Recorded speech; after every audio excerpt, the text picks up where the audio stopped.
நன்றி இயேசு சுவாமி.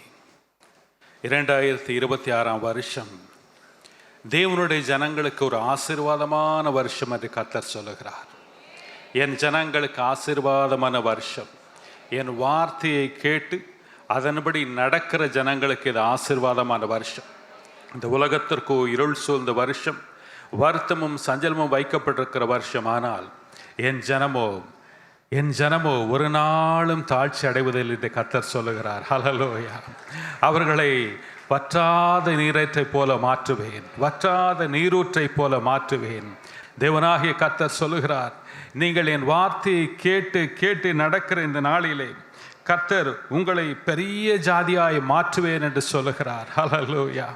தமிழ்நாட்டிலே ஒரு நீதியின் பரிபாலனம் உண்டாயிருக்கும் என்று கர்த்தர் சொல்லுகிறார். ஒரு நீதியுள்ள ஆட்சியை கர்த்தர் ஏற்படுத்துவேன் என்று சொல்லுகிறார். ஜனங்கள் எதிர்பார்க்கிறார்கள், வேறு விதமாய் நடக்கும் என்று தேவன் சொல்லுகிறார். என் ஜனங்கள் வாழ்ந்திருக்கும்படி, என் ஜனங்கள் செழித்திருக்கும்படி, அந்த நீதியின் பரிபாலனத்திலே நீதி செய்யப்படும். என் ஜனங்கள் மகிழ்வுடனே வாழ்ந்திருப்பார்கள். திருச்சபையை நீ மகிழ்ந்து கம்பீர் என்று சொல்லுகிறார். தமிழ்நாட்டிலிருந்து அநேக ஊழியர்கள் இந்தியா முழுவதிலும் சென்று தேவனுடைய வார்த்தை அறிவிக்கும் ஆசீர்வாதமான மாநிலமாக தமிழ்நாட்டை நான் தொடர்ந்து மாற்றுவேன் என்று கர்த்தர் சொல்லுகிறார். என் ஜனமே பயப்படாதே, என் ஜனமே பயப்படாதே, நீதியின் சூரியன் உதிக்கும், அதன் செட்டைகளுள்ள ஆரோக்கியம் உன்னை மூடும் என்று கர்த்தர் சொல்லுகிறார். நீ வற்றாத நீரூற்றை போல் இருப்பாய், கனிதரும் மரமாய் செழித்திருப்பாய். ஆண்டவரே, என் வாழ்வில் கஷ்டங்கள் மாறுமா, துன்பங்கள் மாறுமா என்று கேட்கிறாய். ஆண்டவர் சொல்லுகிறார், உன்னை ஆசீர்வாதமாய் மாற்றுகிறேன். ஹல்லேலூயா. உன்னை ஆசீர்வாதமாய் மாற்றுகிறேன். இந்திய தேசத்தின் கதவுகள் சுவிசேஷத்துக்கு மூடப்படாது, அது திறந்த வாசலாய் இருக்கும் என்று கர்த்தர் சொல்லுகிறார். திறந்த வாசலை நான் கட்டளையிடுகிறேன், ஒருவரும் அந்த திறந்த வாசலை மூடமாட்டான் என்று கர்த்தர் சொல்லுகிறார். நேர்த்தியான வழிகளில் உங்களுக்கு பங்கு உண்டு பண்ணுவேன் என்று கர்த்தர் சொல்லுகிறார். அநேக புறஜாதி மக்கள் கண்ணோக்கி பார்க்கிறார்கள். தேவனை வணங்குகிற இந்த ஜனம் எப்படி ஆகும் என்று கண்ணோக்கி பார்க்கிறார்கள். ஆண்டவர் சொல்லுகிறார், எல்லா ஜனத்திற்கும் மிகுந்த சந்தோஷமான செய்தியை திருச்சபையிலிருந்து நான் கொண்டு வருவேன் என்று சொல்லுகிறார். திருச்சபைக்கு நான் தரும் வார்த்தை இந்தியா முழுவதும் எதிரொலிக்கும் என்று கர்த்தர் சொல்லுகிறார். இந்திய தேசத்திலே கர்த்தருடைய வார்த்தை எதிரொலிக்கும் வருஷமாய், இந்திய தேசத்திலே கர்த்தருடைய மகிமையான ஊழியம் மிகுந்த அறுவடை காணும்படி இந்த வருஷத்தை அறுவடையின் வருஷமாய் வைத்திருக்கிறேன். தமிழ்நாட்டிலிருந்து அறுவடை தொடங்கும் என்று சேனைகளின் கர்த்தர் சொல்லுகிறார். தமிழ்நாடை மகிழ்ந்து களிகூறு, அறுவடை உன்னிலிருந்து தொடங்குகிறது. தேவனாகிய கர்த்தர் ஆத்தும அறுவடை மட்டுமல்ல, தேவன் புதிதான அறுவடை ஒன்றை கட்டளையிடுகிறார். இந்த வருஷத்தின் முடிவிலே நீங்கள் அறிந்து கொள்கிறீர்கள் என்று கர்த்தர் சொல்லுகிறார். என் ஜனம் ஒருபோது வெட்கப்பட்டு போவதில்லை. ஆண்டவரே, உண்மையே நம்பி இருக்கிறேன். என் குடும்பத்தில் ஏன் இந்த துன்பங்கள், ஏன் இந்த துன்பங்கள் என்று கலங்கி வந்திருக்கிற உன்னை பார்த்து ஆண்டவர் சொல்லுகிறார், உன் துக்கம் சந்தோஷமாய் மாறும், உன் துக்கம் சந்தோஷமாய் மாறும். உன் கண்ணீரை துடைத்துக்கொள். உன் கண்ணீரை காண்கிறவர் இங்கு உன்னோடு வருகிறார். இன்று இந்த கூட்டத்தை முடி திரும்பும் பொழுது ஆண்டவராகிய கிறிஸ்து எனக்கு சொல்லியிருக்கிறார். அவர் சொன்ன வார்த்தை அப்படியே சொல்கிறேன். என் மகனே, என்னுடைய கணக்கின்படி குறைந்தபட்சம் ஒவ்வொருவரும் ஒரு ஆசீர்வாதத்தை பெற்று செல்வார்கள். ஹல்லேலூயா. அப்படி குறைந்தபட்சம் என்றால் அநேக ஆசீர்வாதங்களை ஒவ்வொருவருக்கும் ஆண்டவர் தருகிறார். ஒருவராகிலும் ஆசீர்வாதம் இல்லாமல் திரும்புகிறதில்லை என்று சேனைகளை கர்த்தர் வாக்குத்தத்தம் பண்ணுகிறார். நீ தேவனை நம்பினாலும் சரி, நம்பாவிட்டாலும் சரி, விசுவாசம் இருந்தாலும் சரி, இல்லாவிட்டாலும் சரி, தேவனுடைய ஆசீர்வாதம் உன் மீது வந்து இறங்குகிறது. இந்த வளாகத்தில் இருக்கிற ஒவ்வொரு மீதும் ஆசீர்வாதம் இறங்குகிறது என்று ஆண்டவர் சொல்லுகிறார். ஹல்லேலூயா. பயப்படாதே, பயப்படாதே சிறுமந்தையே, பயப்படாதே. உன் கண்ணீரை துடைத்துக்கொள். உன்னை சுமந்து செல்கிற ஒரு மேய்ப்பன் இங்கு வந்திருக்கிறார். உன் வாழ்வை சுமந்து செல்வேன் என்று கர்த்தர் சொல்லுகிறார். பிள்ளைகளை குறித்து மிகுந்த துர்த்தத்தோடு அமர்ந்திருக்கிறீர்கள். ஆண்டவர் சொல்லுகிறார், உன் பிள்ளைகள் வாழ்வு செழித்திருக்கும். உன் பிள்ளைகள் எல்லோரும் கர்த்தரால் போதிக்கப்பட்டிருப்பார் என்று சொல்லுகிறார். ஹல்லேலூயா. திருச்சபைக்கு அநேக ஆசீர்வாதங்களை தேவன் இந்த வருஷத்தில் வைத்திருக்கிறார். பெரிய அறுவடையை கட்டளையிடுவேன் என்று சொல்லுகிறார். ஆகவே திருச்சபையை மகிழ்ந்து களிக்கூறு, உன் ஊழியங்களை திறம்பட செய். கர்த்தர் உனக்காய் மிகுதியான ஆசீர்வாதங்களை தருகிறார். நன்றி இயேசு சுவாமி, நன்றி இயேசு சுவாமி. தலைமுறை தலைமுறையாய் எங்கள் வழிநடத்துகிற தெய்வமே, இந்த வருஷத்திலும் உம்முடைய ஆசீர்வாதங்களை நன்மையினாலும் கிருபையினால் நிரப்பி எங்களுக்கு தருகிறபடினால் நன்றி சொல்கிறோம். நீ தொடர்ந்து பேசும், நாங்கள் கேட்போம். இயேசுவின் நாமத்தில் பிதாவே, ஆமென், ஆமென். உபாகமம் புஸ்தகம் 28ஆம் அதிகாரம் 6ஆம் வசனம் தேவன் வாக்குத்தத்தமாய் கொடுத்திருக்கிறார். நீ வருகையிலும் ஆசீர்வதிக்கப்பட்டிருப்பாய், நீ போகையிலும் ஆசீர்வதிக்கப்பட்டிருப்பாய். இந்த வார்த்தையை நாம் படிக்கும் பொழுது நமக்கு எல்லோருக்கும் ஒரு ஆச்சரியம் இருக்கிறது. போகையில் ஆசீர்வாதம், வருகையில் ஆசீர்வாதம் அப்படி என்றால் என்ன? சுருங்க சொல்வதென்றால், இங்கே வந்திருக்கிறீங்க, இங்கேருந்து போகிறீங்க, நீங்கள் ஆசீர்வதிக்கப்படுவீர்கள். அல்லேலூயா. நீங்கள் இங்கே வரும்பொழுதும் ஆசீர்வதிக்கப்பட்டிருப்பீர்கள், நீங்கள் இருந்து போகும்போதும் ஆசீர்வதிக்கப்பட்டிருப்பீர்கள். இந்த வார்த்தையை மோசே தம்முடைய ஜனங்களுக்கு வாக்குத்தத்தமாய் சொல்லும்போது அதனுடைய பின்புலத்தை நாம் பார்க்க வேண்டும். கானான் தேசத்திற்கு நுழைய போகிறார்கள். நுழைய போகும் அந்த சமயத்திலே மோசே இந்த வார்த்தையை சொல்லுகிறார். எப்படி சொல்லுகிறார் என்றால், தேவனாகிய கர்த்தர் சொல்லும் வார்த்தைகளுக்கெல்லாம் நீ செவி கொடுத்து அவருக்கு கீழ்ப்படியும் பொழுது நான் உன்னை ஆசீர்வதிப்பேன் என்று பல ஆசீர்வாதங்களையும் சாபங்களையும் குறிப்பிடுகிறார். அவருடைய வார்த்தையை கேட்கிற நீங்கள் ஆசீர்வதிக்கப்பட்டவர்கள், வார்த்தையின்படி கேட்டு அதன்படி நடக்கிற நீங்கள் ஆசீர்வதிக்கப்பட்டவர்கள் என்று சொல்லி இந்த ஆசீர்வாதத்தை சொல்லுகிறார். நான் வீட்டிலிருந்து வெளியே போய் மாலையில் திரும்புகிறோம், காலையில் சென்று மாலையில் திரும்புகிறோம் வேலைக்கு. தேவன் பல ஆசீர்வாதங்கள் வைத்திருக்கிறார். ஏன் இந்த ஆசீர்வாதத்தை இந்த வருஷத்தில் சொல்லுகிறார்? இது ஒரு பிரயாண ஆசீர்வாதம். வருகையில் போக என்றாலே வெளியூருக்கு போகிறதில்லை. தினந்தோறும் வீட்டிலிருந்து வெளியே சென்று இஸ்ரவேல் ஜனங்கள் காலையிலே வேலைக்கு சென்று மாலையிலே திரும்புவதற்கு முன்பதாக பல இன்னல்களை அனுபவித்தார்கள். நமக்கு மட்டும் இன்பமாக இருக்கிறது. காலையில் போயிட்டு வீட்டுக்கு வர்றதுக்குள்ளே, ஈவினிங் வர்றதுக்குள்ளே அநேக இன்னல்கள், அநேக போராட்டங்கள், அநேக விபத்துக்கள், அநேக துர்ச்செய்திகள் ஒவ்வொரு நாளும் ஒவ்வொரு நிறத்தில் நமக்கு இருக்கிறது. ஆண்டவர் சொல்லுகிறார், இந்த வருஷத்திலே நீ வருகையிலும் ஆசீர்வதிக்கப்பட்டிருப்பாய், நீ போகையிலும் ஆசீர்வதிக்கப்பட்டிருப்பாய், நீ பட்டணத்திலும் ஆசீர்வதிக்கப்பட்டிருப்பாய், வெளியிலும் ஆசீர்வதிக்கப்பட்டிருப்பாய். கர்த்தர் இது முதற்கொண்டு உன் போக்கையும் உன் வரத்தையும் ஆசீர்வதிக்கிறார். ஹல்லேலூயா. எத்தனை பெரிய ஆசீர்வாதம்! ஹல்லேலூயா. விசேஷமாய் ஆண்டவர் சொல்லுகிறார், நீ கர்த்தருக்கு பிரியமாயிருந்து அவர் வார்த்தைகளை கேட்கும்போது இந்த ஆசீர்வாதங்கள் எல்லாம் உனக்கு வரும். 127ஆம் சங்கீதம் 3ஆம் வசனம், நீங்கள் அதிகாலையில் எழுந்து நேரப்பட வேலை தரித்து வருத்தத்தின் அப்பத்தை சாப்பிடுகிறது வருதா, அவரே தனக்கு பிரியமானவனுக்கு நித்திரை அளிக்கிறார். அதில் ஒரு சின்ன திருத்தம் பண்ணிக்கிறோம். மூல பாஷையிலிருந்து வேத வல்லர்கள் சொல்லுகிறார்கள், அதுக்கு இன்னொரு விதமான அர்த்தம் இருக்கிறது. காலையிலிருந்து வேலை செய்கிறான், வாழ்க்கை பூரா வேலை செய்கிறான், வேலை செஞ்சு செஞ்சு சம்பாதிச்சு சொத்தை அனுபவிக்க முடியாமல் சில பேர் போயிடுறாங்க, சொத்தை அனுபவிக்க முடிகிறது. அவ்வளவு தூரம் நீங்கள் கஷ்டப்பட்டு ஆசீர்வாதத்தை பெற்றுக்கொள்வது என்பது சரிதான். ஆனால் ஒருவன் கர்த்தருக்கு பிரியமானவனாய் இருந்தால், ஒருவனுக்கு தேவ பிரியனாய் இருந்தால், அவன் வேலை செய்யாமல் ஆசீர்வாதம் வரலன்னு சொல்ல ஆண்டவர். அவன் தூங்கிக் கொண்டிருக்கும் பொழுதே கர்த்தர் அவனை ஆசீர்வதிக்கிறார். ஹல்லேலூயா. அதனால் நீங்கள்லாம் தூங்கணும், தூங்கினே இருந்தால் ஆண்டவர் ஆசீர்வதிப்பார் என்ற வார்த்தை அல்ல. நீ கர்த்தருக்கு பிரியமானவராக இருந்தால் அவ்வளோ கஷ்டப்பட்டு தான் நீ ஆசீர்வாதத்தை சுதந்திரிக்க வேண்டும் என்ற அர்த்தம் அல்ல.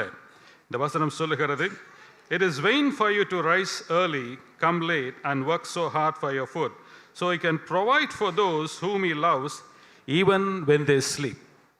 அதற்கு ஒப்புமையாக நிலத்தில் விதையை விதைத்து இரவு நேரத்தில் விதைத்து காலையில் எழுந்தால் எப்படிங்க முளைக்கிறது? யார் அதை விளைவிப்பேற்றுகிறார்? நீ உழைக்கலாம், பலனை மிகுதியாய் ஆண்டவர் தருகிறார். ஆகவே ஆண்டவர் சொல்லுகிறார், கர்த்தருடைய வார்த்தையை கேட்பதுதான் முக்கியம், அதன்படி செய்வதுதான் முக்கியம். 3 விதமான ஆசீர்வாதங்களை நாம் சுருக்கமாக தியானித்து கர்த்தருடைய வார்த்தையை நாம் பெற்றுக்கொள்ளப் போகிறோம். 2 ராஜாக்களின் புஸ்தகம் 5ஆம் அதிகாரம் 9ஆம் வசனத்திலிருந்து 11ஆம் வசனம் வரைக்கும் வாசிக்கையில், நாகமான் என்கிற ஒரு சீரிய தேசத்து இராணுவ தளபதியை நாம் அங்கே பார்க்கிறோம். இதில் விசேஷம் என்னவென்றால், சீரிய தேசம் இஸ்ரவேல் தேசத்துக்கு மிகவும் எதிரியான தேசம். இஸ்ரவேல் தேசத்திலிருந்து ஒரு சிறு பெண், அடிமை பெண், சீரியா தேசத்தில் அடிமையை கொண்டு போகப்படுகிறாள். அந்த தேசத்தின் இராணுவ தளபதிக்கு ஒரு குஷ்டரோகம். குஷ்டரோகம்னா நம்ம இப்போ பார்க்குற மாதிரி குஷ்டரோகம் இல்லை. அந்த காலத்தில் ஸ்கின் டிசீஸ் எல்லாமே குஷ்டரோகம் தான் பண்ணிடுவாங்க. அவர் இராணுவ தளபதி. குஷ்டரோகம் எப்படி இராணுவ தளபதியாக இருப்பார் நீங்கள் என்னை கேட்கக்கூடாது. அவருக்கு வேறு விதமான ஸ்கின் டிசீஸ் இருந்திருக்கும். அந்த ஸ்கின் டிசீஸ் அவருக்கு இருக்குது. அந்த வீட்டு வேலை செய்கிற பொண்ணு சொல்கிறா, எங்கள் ஊரில் ஒரு தீர்க்கதரிசி இருக்கிறார் எலிசான், அவரிடம் மட்டும் நீங்கள் சென்று விட்டால் அவர் சுகமாக்கி விடுவார். உடனே ராஜா ஒரு கடிதத்தை எழுதி அனுப்புகிறார். நீ இந்த கடிதத்தை எடுத்துக்கொண்டு போய் இஸ்ரவேல் தேசத்துக்கு போ, அங்கு உன்னை சுகமாக்க ஒருவர் காத்து கொண்டிருக்கிறார். எலிசா தீர்க்கதரிசியை பார்க்க வருகிறார் நாகமான். என்ன நினைத்து கொண்டு வருகிறார்? நான் பெரிய ஆர்மி ஜெனரல், நான் போய் அந்த தீர்க்கதரிசியை பார்த்தால் அவர் என்ன வாப்பா ராஜா வா ராஜான்னு கூப்பிட்டு என்னை உட்கார வைத்து சகல சவரட்சணைகளையும் செய்து என்னை தொட்டு தடவி சுகமாக்குவார் என்கிற நம்பிக்கையோடு எலிசா என்கிற தீர்க்கதரிசியை பார்க்க வருகிறார். இஸ்ரவேல் தீர்க்கதரிசிங்கள்லாம் சாதாரண ஆள் இல்லை. அவர் எலிசா கடவுளை மட்டுமே பார்க்கிறவர். அவர் சொன்னா செய்வார், சொல்லனா விட்டுருவார். வந்திருக்கிறது ஆர்மி ஜெனரல், இராணுவ தளபதி. அவர் நினைச்சார்னா வீட்டை அடித்து கொலை பண்ணிட்டு சுட்டு பொசிக்கிட்டு போயிடுவார். ஆனால் அதற்கெல்லாம் பயப்படவில்லை. அவர் சொல்கிறாரு, அவரை பார்க்க கூட வெளில வரல. ஆட்களை விட்டு சொல்லுகிறார், யோர்தான் குளத்தில் போய் முழுகிட்டு வர சொல்லு. கோபம் வந்துருச்சு நாகமாரு. எங்கள் ஊரில் இல்லாத குளமாயா? கோபமாய் திரும்பும் பொழுது அவருடைய வேலைக்காரன் சொல்லுகிறார், ஐயா அப்படி இல்லை, அவர் ஒரு பெரிய காரியத்தை செய்திருந்தால் நீ செஞ்சிருக்க மாட்டீரா. ஐயா நம்ம ஊர்லலாம் பெரிய காரியம், ஒரு 10 ஆடு 100 ஆடு பலி கொடுக்கணும்னு சொன்னால் கொடுக்க மாட்டிங்களா? இல்லை 100 கிலோ தங்கத்தை கேட்டிருந்தா கொடுக்க மாட்டிங்களா?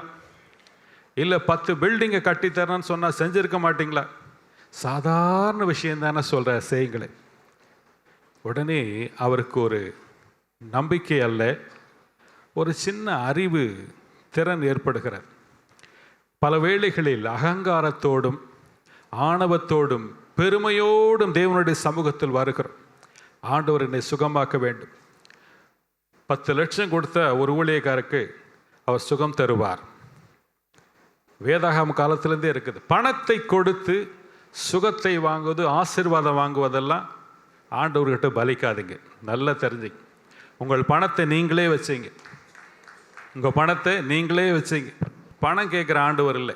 நீ கொடு கொடு என்று சொல்லுகிற. வானம் அவருக்கு சிங்காசனம், பூமி அவருக்கு பாதப்படி, பூமியில் உள்ள வெள்ளியும் பொன்னியும் அவருக்கு சொந்தமானது. ஆண்டவர் கொடுப்பார். அவர் கொடுத்து கொடுத்து சிவந்த கரங்களை உடையவர். கர்த்தருடைய ஊழியக்காரன் எப்படி இருக்குன்னு அவர் சொல்கிறார் பாருங்க. எலிசா தீர்க்கதரிசி வந்தவனை பார்க்கவே இல்லை, போய் குளிடா என்றார். அவருக்கு ஒரு டெஸ்ட்டு, தேவனுடைய வார்த்தையின்படி கேட்கிறானா இல்லையா. பல வேளைகளில் சுகம் வேண்டி நாம் தேவனிடத்தில் வருகிறோம். நம்முடைய பணத்தின் மீது, நம்முடைய வாழ்க்கையின் ஆதாரங்களின் மீது உள்ள கர்வம், பெருமை, இவைகளோடு ஆண்டவரிடத்தில் வரும்பொழுது கிடைக்குங்களா சுகம்? ஆண்டவர் எவ்வளோ பெரியவர், வானத்தையும் பூமியும் உருவாக்கினவர். நீ எவ்வளோ பெரிய ஆளாக இருந்தாலும் சரி, ஆனால் உன்னுடைய தாழ்மையான இதயத்தை ஆண்டவர் பார்க்கும் பொழுது நீ கிருபையை பெற்றுக்கொள்கிறார். ஹல்லேலூயா. இந்த வருஷத்தில் ஆண்டவர் சொல்லுகிறார், உன் பெருமை, பணம், புகழ் எல்லாவற்றையும் தூசியாய் உதறிவிட்டு தேவனிடத்தில் சாதாரணமாய் வா, கர்த்தரிடத்தில் பணிந்து கொள்ளவா. அவர் யார் என்பதை அறிந்து, அவர் பெரியவர் என்பதை அறிந்து, நீ பெரியவன் இல்லை, அவர் பெரியவர் என்று நினைத்து. ஊழியக்காரன் சின்னவனா இருக்கலாம், அவனுக்குள் இருக்கிறவர் பெரியவர். ஹல்லேலூயா. எலிசா சாதாரண மனுஷன், அவனை கொலை செய்து முடியும். ஆனால் எலிசாவின்குள் இருக்கிற தேவ ஆவியானவர் அன்றும் இன்றும் மகா வல்லமை படைத்தவர். அவன் பயப்படவே இல்லை. நாகமான் தன்னை தாழ்த்தினான்.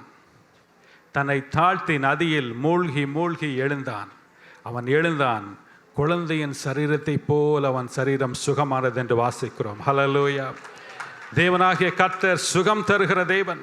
தம்முடைய வார்த்தையின்படி செய்கிறவர்களுக்கு சுகம். ஒரு முறை கன்னியாகுமரி பகுதியில், நாகர்கோவில் பகுதியில் இயேசு அழைக்கிறார் கூட்டங்களுக்கு என்னை அதிகமாக அழைப்பார்.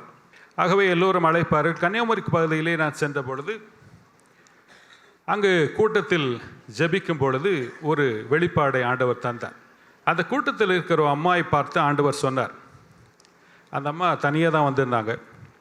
ஆண்டவர் சொல்லுகிறார், உங்களுக்கு ஒரு மகன் இருக்கிறான், அந்த மகனுக்கு சரியாக நடக்க முடியாது.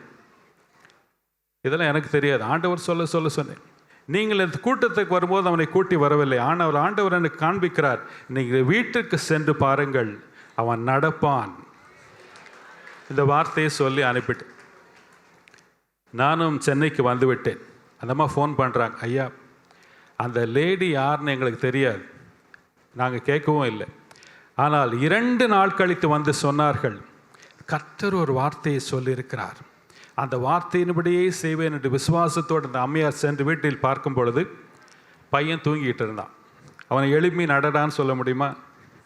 நடக்கிறானா நடக்கலையான்னு அவங்களுக்கு தெரியல. அவங்க நைட்டெல்லாம் ஜெபம் பண்ணுறாங்க. ஊழியக்காரர் வார்த்தையை சொல்லிவிட்டார், சந்தேகமே படல. காலையில் அவர்கள் தூங்கி கொண்டிருந்தார்கள். காலையில் எழுந்து பார்த்தா பையனை காணோம். என்னடா எங்கே போனான்? பார்த்தா துள்ளி குதிச்சுட்டு வரான். காலையில் எழுந்தோட நடக்க ஆரம்பித்து விட்டான். ஆண்டவருடைய வார்த்தை, அவர் வார்த்தையின்படியே செய்யும் பொழுது ஒரு பெரிய அற்புதம். சண்டிகர் பகுதியிலே சற்றேறக்குறைய 15 வருஷங்களுக்கு முன்பதாய் ஒரு ஊழியத்திற்கு சென்ற பொழுது, அநேக வருஷமாய் செல்வேன். அங்கே ஒரு இளம் வாலிபன் வந்தான். ஹிந்தி பேசுகிறவங்க தான். எனக்கு ஹிந்தி கொஞ்சம் பேச தெரியும், எழுத படிக்க தெரியும். ஏன்னா இங்கிலீஷில் தான் பிரசங்கம் பண்ணுவேன். அந்த சகோதரன் வந்து, நான் ஊருக்கு கிளம்பும்போது, ஐயா ஜெபம் செய்யுங்கள், எங்கள் அப்பா இறந்துட்டார், அங்கே வந்து ஏசி டெக்னீஷியன் வேலைக்கு ஆள் எடுக்கிறாங்கய்யா, போப்பா உனக்கு வேலை கற்று தருவார். அதுக்கு இல்லையா, கவர்மெண்ட் வேலை, உங்களுக்கு தான் தெரியுமா நம்ம நாட்டில் ரெக்கமெண்டேஷன் இருந்தால் தான் வேலை கொடுப்பாங்க. எனக்கு ரெக்கமெண்ட் பண்ணுறதுக்கு யாரும் இல்லை. நான் உடனே மனதுருக்கத்தோடு அவன் தலையில் கைவெழுதி ஜெபம் செய்தேன். எனக்கு அப்போ ட்ரெயினில் தான் போவேன். ட்ரெயின் டைம் ஆயிடுச்சு தம்பி. ஹெல்மெட்டோடு வந்தான், ஜெபம் பண்ண, ஆண்டவரே இவனுக்கு ஒரு வேலையை தாரும். இப்போ பரிசுத்த ஆவியானவர் சொல்லுகிறார், இவனுக்கு சொல்லி அனுப்பு, இவனுக்கு நான் இந்த வேலையை தந்துவிட்டேன் என்று சொன்னார். அடேங்கப்பா, தந்துட்டாரா? இது எப்படி சொல்கிறது? ட்ரெயின் கிளம்ப போகுது. சரி, நமக்கு என்ன வம்பு, ஆண்டவர் சொல்கிறாரு, அவருக்கு வேலை கொடுத்தார், உனக்கு வேலையை தந்துட்டேன்னு ஆண்டவர் சொல்கிறாருப்பா, போ. சந்தோஷமாக போனான். ஃபோன் பண்ணுறான், அங்கிள் எனக்கு வேலை கிடச்சிருச்சு. எனக்கே இப்போ டவுட். ஆண்டவர் சொல்லிட்டார், தம்பி உங்கள் ஹிஸ்ட்ரி கதையை கொஞ்சம் சொல்லி, எப்படி உனக்கு வேலை கிடச்சிது? ரெக்கமெண்டேஷனே உனக்கு இல்லையே. அதான் உங்கள் மூலமாக தான் ஆண்டவர் சொல்லிட்டாரே. அதெல்லாம் என் மூலமாக சொன்னது எனக்கு தெரியும். ஆனால் என்ன நடந்தது? சுவாரஸ்யமான ஒரு சம்பவத்தை சொன்னான். ஆண்டவர் தம்முடைய வார்த்தையை எப்படி நிரூபிக்கிறார் பாரு. ஐயா நான் இன்டர்வியூக்கு போனேன், ஏசி டெக்னீஷியன் வேலை. எல்லா ரெக்கமெண்டேஷன், எம்பி எம்எல்ஏ எல்லாம் எடுத்து வந்திருக்காங்க. அந்த என்னை இன்டர்வியூ பண்ணுறவர் ஒரு ஐஏஎஸ் ஆஃபீஸர். அவர் சாதாரண ஷர்ட் பேண்ட் போட்டு உட்காந்துருக்கார். என்னை பார்த்து கேட்டார், where is your recommendation letter எங்கே? ஹிந்தியில் கேட்டார். நான் சொன்னேன், ஐயா ரெக்கமெண்டேஷனே இல்லை, என்னை உட்காருன்னு சொன்னார். லெட்ரு இல்லைன்னு உட்காருன்னு சொன்னார். என்னை உத்து பார்த்தார், 2 கேள்வி கேட்டார், அப்பாயின்மெண்ட் பண்ணுறாரு, அப்போவே தந்துட்டாருன்னார்.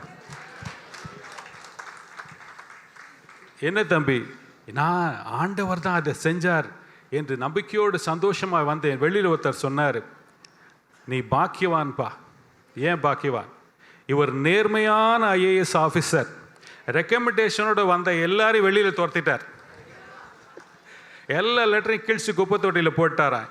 எவன் ரெக்கமெண்டேஷன் இல்லாமல் வரானோ அவன் தான் உண்மையான எலக்ட்ரிஷியன் கொடுத்துறார் வேலை. ஆண்டவர் இன்னும் ஆளுகை செய்கிறார்.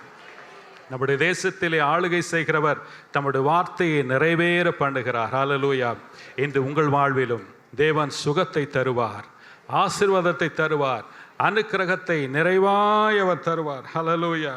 அடுத்து நாம் ஒரு வேத வசனத்தை வாசிக்க போகிறோம். தயவுள்ள ஒரு பிரயாணத்தை, தயவுள்ள சுகமான பிரயாணத்தை பவுலுக்கு அருளின தேவன்.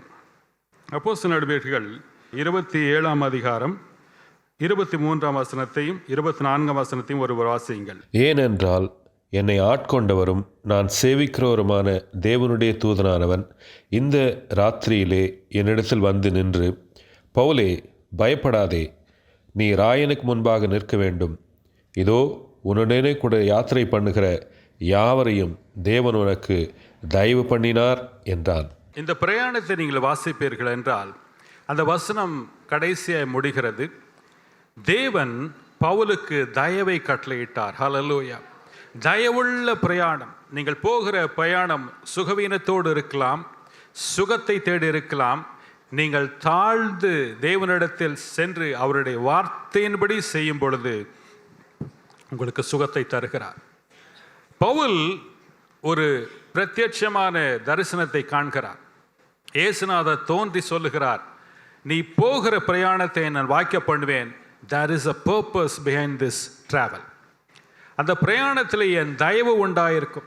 ஆகவே உன்னோடு வருகிற ஒவ்வொருவரை நான் காப்பாற்றுவேன். எனக்கு பிரியமானவர்களே, தேவன் சொல்லி செய்கிற பிரயாணங்கள் உங்களுக்கு வாய்க்கும். தேவன் சொல்லி நீங்கள் நடத்துகிற வாழ்க்கை பாக்கியமானது. தேவன் சொல்லி நீங்கள் செய்கிற வியாபாரங்கள் பாக்கியமானது, பிஸ்னஸ் பாக்கியமானது. கர்த்தர்களை ஆசீர்வதிப்பார். ஒரு முறை சாம் ஜெபத்ரே ஐயா அவர்கள், உங்களுக்கெல்லாம் தெரிஞ்சிருக்கும், அவர் சவுதி அரேபியாவுக்கு அவருடைய செய்தியை நான் கேட்டேன். ஊழியத்திற்கு சென்றாராம். அங்கே பல பேருக்கு ஞானஸ்தானம் கொடுத்து ஏர்போர்ட்டை திரும்பி வரப்போ, சவுதி அரேபியா முஸ்லீம் நேஷன், அங்கே அப்படிலாம் செய்யக்கூடாது. ஏர்போர்ட்டில் வரப்போ அவரை நிறுத்திட்டாங்க. உங்கள் மேலே நிறைய கம்ப்ளைண்ட் இருக்குது, பாஸ்போர்ட் ஒருத்தர் வாங்கி வச்சிட்டார், நீங்கள் போகக்கூடாது, விசாரணை இருக்கிறது. அந்த நேரத்தில் அவருக்கு ஒரு தொலைபேசி கால் வந்து அந்த ஆள் போயிட்டார். பாஸ்போர்ட் டேபிளில் இருக்குது, இவர் உட்கார்ந்துருக்கார். என்ன பண்ணுறதுன்னு தெரில. ஃப்ளைட்டு போர்டிங் பாஸ்லாம் எடுத்துட்டார். உங்களுக்குலாம் தெரியும், போர்டிங் பாஸ் எடுத்தால் உள்ளே போயிடணும். அந்த நேரத்தில் இன்னொரு ஜெபம் செய்கிறார், ஆண்டவரே என்ன பண்ணுறது. ஃப்ளைட்லேருந்து கூப்பிட்றாங்க, ஒரு பேசஞ்சர் மிஸ்ஸிங், வாங்க வாங்கன்னு கூப்பிட்டுட்டு இருக்காங்க. இவர் இங்கே மாட்டிகிட்டு இருக்கார். இவருக்கு அந்த நேரம் ஃபோன் வந்து இன்னொரு இடத்துல போக, இன்னொரு ஆஃபீஸர் உள்ள வரார். வந்து, என்னப்பா நீ யார்? இல்லை, நான் இந்தியன். எதுக்கு இங்கே நிற்கிற? அந்த நேரத்தில் ஒரு ப்ரெசன்ஸ் ஆஃப் மைண்ட், ஐயா என் பேரை கூப்பிட்றாங்க, நான் ஃப்ளைட்டை பிடிக்க போனோம், பாஸ்போர்ட் இங்கே இருக்குதுண்ணா. நீ ஏன் முட்டாளா, பாஸ்போர்ட் இங்கே வச்சுட்டு அங்கே போகிற, எடுத்துகிட்டு ஓடியான்னாராம். எடுத்துகிட்டு ஓடினாராம் பாருங்க. ஓட்டம், ஃப்ளைட்டு ஓடுதோ இல்லையா, அவர் ஓடிட்டார் ஃப்ளைட்டுக்குள்ளே. எப்படி தேவன் பாதுகாக்கிறார். பல வேளைகளில் தேவன் நம்முடைய பிரயாணங்களை அவர் சித்தத்தின்படி செய்யும் பொழுது அவருடைய பாக்கியமுள்ள பாதுகாவல் உண்டாயிருக்கிறது. ஹல்லேலூயா. தேவன் பவுலோடு கூட சென்ற பொழுது கப்பல் சேதம் ஏற்பட்டது, கப்பல் உடைந்து சுக்குநூறாய் மாறினது. ஆனால் பவுலோடு வந்த யாரும் சாகவில்லை. ஹல்லேலூயா. ஆண்டவர் சொல்கிறார், நீங்கள் சாகிறதில்லை, நீங்கள் பிழைத்திருப்பீர்கள். தேவன் உங்களோடு வந்து உங்கள் பிரயாணங்களை தயவு செய்கிறார், உங்கள் குடும்பத்திலே தயவு செய்கிறார், எல்லா இடங்களிலே நீங்கள் வெற்றி பெறுவீர்கள் என்று கர்த்தர் சொல்லுகிறார். தயவுள்ள பிரயாணத்தை ஆண்டவர் கட்டளையிட்டார்.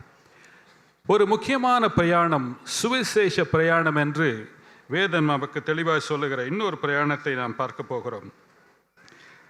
அப்போஸ்தலர் நடவடிக்கைகள் 8ஆம் அதிகாரம் 29 மற்றும் 30ஆம் வசனத்தை படியுங்கள். அப்போஸ்தலர் நடவடிக்கைகள் 8ஆம் அதிகாரம் 29 மற்றும் 30ஆம் வசனம். ஆவியானவர், நீ போய் அந்த ரதத்துடனே சேர்ந்து கொள் என்று பிலிப்புடனே சொன்னார். அப்பொழுது பிலிப்பு ஓடிப்போய் சேர்ந்து அவன் ஏசியா தீர்க்கதரிசியின் ஆகமத்தை வாசிக்கிறதை கேட்டு, நீர் வாசிக்கிறவைகளின் கருத்து உமக்கு தெரியுமா என்றான்.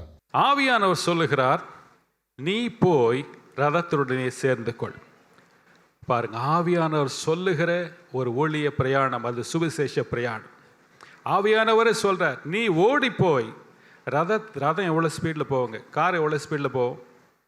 இப்போ போய் யாராவது ஊழியக்காரங்கிட்ட நீ போய் அந்த காரோட சேர்ந்து கொள் என்றால் எப்படி இருக்கும்? எவ்வளோ அப்சர்டாக இருக்கும்ல. ஆனால் அதை ஆண்டவர் சொல்லுகிறார். செய்ய முடியாத காரியமாக இருக்கும். ஆனால் வசனம் சொல்லுகிறது, பிலிப்பு ஓடி போய் சேர்ந்து கொண்டான். ஆண்டவர் சொல்லும் பொழுது ஓடி போய் ஊழியம் செய்கிறவனாக இருக்க வேண்டும். ஹல்லேலூயா. ஆண்டவர் சொல்லுகிறதை செய்யும் பொழுது, ஊழியக்காரங்களுக்கு மட்டுமல்ல மற்றவங்களுக்கும் சொன்னால் அதை செய்யணும். இவருக்கு போய் சுவிசேஷத்தை அறிவி, நான் 12வது படிக்கும் பொழுது ஆண்டவர் அதிகாலையில் சொன்னார், இன்று இந்த மாணவருக்கு நீ சுவிசேஷம் சொல்ல வேண்டும், அவனுடைய ரட்சிப்பின் நாளாக இதை குறித்திருக்கிறேன் என்று சொன்னார். அந்த நாளில் அவனுக்கு ரட்சிப்பை சொன்னேன். அவன் விடுதலையாக்கப்பட்டு ரட்சிக்கப்பட்டு இன்னும் தேவனை சமூகத்திலே சேவித்து கொண்டிருக்கிறான்.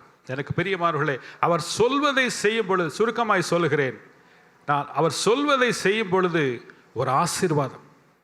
பல வேளைகளில் இது சாத்தியமா என்று நினைக்கிறோம். சாத்தியமில்லாதவைகளை ஆண்டவர் சொல்லுவார், ஓடிப்போ. சாத்தியமில்லாதவை, நல்ல கவனிங்க இந்த ஸ்டேட்மெண்ட்டை.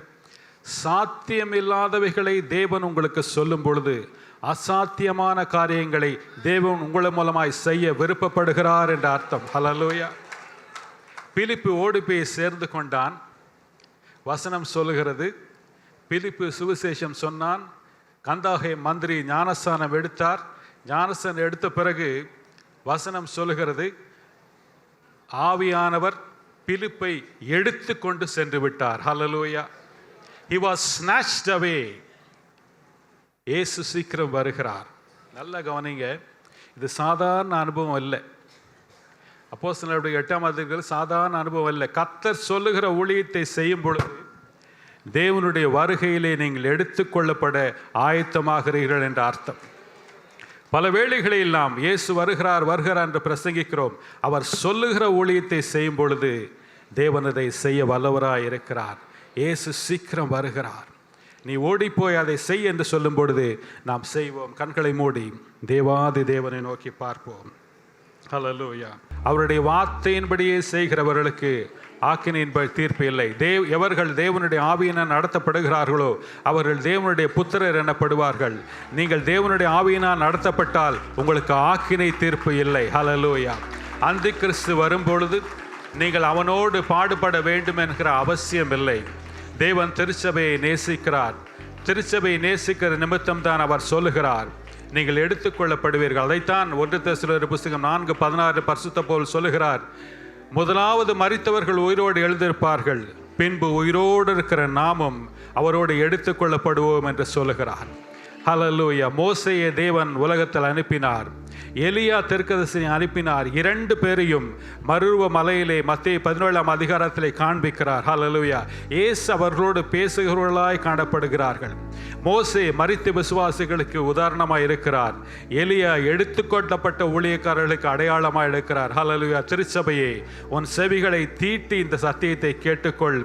கர்த்தர் உன்னை இந்த 2ஆம் வருகையிலே சேர்க்கும்படி விரும்புகிறார். நீ வருகையிலும் ஆசீர்வதிக்கப்பட்டிருப்பாய், நீ போகையிலும் ஆசீர்வதிக்கப்பட்டிருப்பாய். கர்த்தர் சீக்கிரமாய் வருகிறார். அவர் சீக்கிரமாய் வருகிறார். அவர் வருகை சமீபமாக இருக்கிறது. அதற்கு ஆயத்தமாகவும் இந்த வருஷத்திலே உன்னை ஆசீர்வதிப்பார். எதற்காக ஆசீர்வதிக்கிறார் என்றால், நீ அநேகருக்கு ஆசீர்வாதமாக இருக்கும்படி. உன் சொத்துக்களை தேவன் பெருக்கும் பொழுது நீ சந்தோஷப்படு. காரணம், மற்றவர்களுக்கு பகிர்ந்து கொளிக்க உன்னை ஆசீர்வதிக்கிறார். உன் சுகம் உனக்கு இருக்கும் பொழுது நீ சந்தோஷப்படு.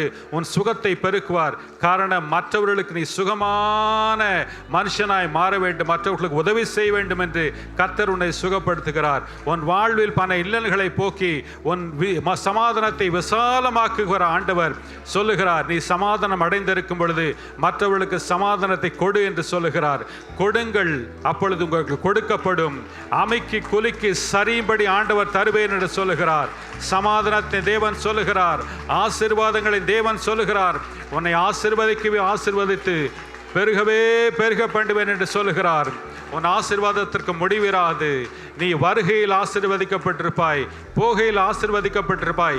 எந்த வேலையை செய்தாலும் உனக்கு ஆசீர்வாதம் உண்டென்று கர்த்தர் சொல்லுகிறார். நீ வீட்டை விட்டு வெளியே போனாலும் உனக்கு ஆசீர்வாதம் காத்திருக்கும்.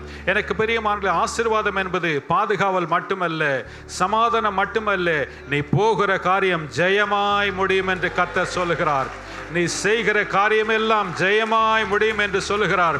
இந்த வருஷம் ஜெயத்தை உனக்கு வைத்திருக்கிறார். திருச்சபையை உனக்கு ஆசீர்வாதத்தை வைத்திருக்கிறார். ஆத்தும ஆதாய பணியிலே ஜெயம், உன் வருமானத்திலே ஒரு ஜெயம் உண்டாகும். உன் பிள்ளைகளின் வாழ்விலே வெற்றி உண்டாயிருக்கும். நீ ஆசீர்வாதத்தின் தகப்பனாய் மாறுகிறாய், தாயாய் மாறுகிறாய் என்று கர்த்தர் சொல்லுகிறார். உன்னை காண்கிற ஒரு ஜோடி கண்கள் உண்டு என்று கர்த்தர் சொல்லுகிறார். ஒரு வருத்தத்தை காண்கிற தேவன் இங்கே உலாவிக் கொண்டிருக்கிறார். இந்த புதிய வருஷத்திலே ஆண்டவர் எனக்கு என்ன வைத்திருக்கிறாய் என்று வந்திருக்கிறாயே, எல்லாவற்றையும் உனக்கு தந்திருக்கிறேன் என்று சொல்லுகிறார். ஹல்லேலூயா. உன்னை ஆசீர்வதிப்பதே எனக்கு பிரியம் என்று சொல்லுகிறார். திருச்சபையே, நீ தேவனுடைய இரண்டாம் வருகையை தைரியமாய் பிரசங்கி. கர்த்தர் உன் வார்த்தை ஆசீர்வதித்து அநேகருக்கு பிட்டு தருவார். திருச்சபையே, நீ ஆயத்தப்படுத்து. உன் ராஜா சீக்கிரமாய் வருகிறார். உன் ராஜா சீக்கிரமாய் வருகிறார். அவருக்கேற்ற பரிசுத்தம் இருக்கிறதா? அவர் சொன்ன வார்த்தைகளை செய்கிறாயா? நீயே ஒன்றை செய்து கொண்டிராதே. கர்த்தர் சொல்லுகிறதை செய்கிறவன் பாக்கியவான் என்று எழுது. கர்த்தர் சொல்லுகிறதை செய்யும் பொழுது அது உனக்கு ஆசீர்வாதமாய் மாறும்.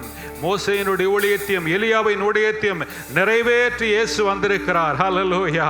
அவர் இரண்டாம் வருகையிலே தம்முடைய தாசர்களை எடுத்துக்கொள்ள வருகிறார். அந்த வருகைக்கு ஆயத்தப்படு. ஹல்லேலூயா, ஹல்லேலூயா. உனக்காய் யாவற்றையும் செய்கிறவர் உன்மத்திலே உலாவிக் கொண்டிருக்கிறார். இயேசுவின் அன்பு கொப்பளித்து பிரவாகித்து உங்களை சூழ்ந்திருக்கிறதை காண்கிறேன். ஹல்லேலூயா. தேவ அன்பு பிரவாகித்து பொங்கி வழிகிறதை காண்கிறேன். ஹல்லேலூயா. கேட்கிற எவனும் பெற்றுக்கொள்கிறான், கேட்கிற எவளும் பெற்றுக்கொள்கிறார். ஹல்லேலூயா. வேண்டியதை நீங்கள் கேளுங்கள். தேவ பிரசனம் இங்கு உலாவிக் கொண்டிருக்கிறது. தேவனுடைய அன்பு பொங்கி பிரகவைத்து ஒரு அருவியை போல ஓடிக்கொண்டிருக்கிறது. ஹல்லேலூயா. புத்தாண்டு பரிசாய் தேவன் உங்களை ஆசீர்வதிக்க விரும்புகிறார். என்னை தேடி வந்திருக்கிற ஜனம் எதை கேட்டாலும் நான் தருவேன் என்று சொல்லுகிறார். ஹல்லேலூயா. பெற்றுக்கொள்ளுங்கள். மகாராஜா உங்களுக்காய் அருளி செய்கிறார். ஹல்லேலூயா. ஒருவனிடத்திலும் அவர் இல்லை என்று சொல்வதில்லை. கேள், பெற்றுக்கொள். Thank you, Jesus. இஸ்ரவேலை ஆசீர்வதிப்பதே கர்த்தருக்கு பிரியம். இஸ்ரவேலை ஆசீர்வதிப்பதே கர்த்தருக்கு பிரியம். என் ஜனங்கள் ஒரு நாள் வெட்கப்பட்டு போகிறதில்லை. உன் சந்ததி ஒரு நாளும் அப்பத்திற்கு இறக்கிறதில்லை என்று ஆண்டவர் சொல்லுகிறார். நீ கூனி குறுகி நடந்து போவதில்லை. நீ தலை நிமிர்ந்து நடப்பாய். ஜெய கிறிஸ்து உன்னோடு வருகிறார். உன்னை வாழ வைக்கும் தேவன் உன்னோடு வருகிறார். உன் கண்ணீரை துடைக்கிறவர் உன்னோடு வருகிறார்.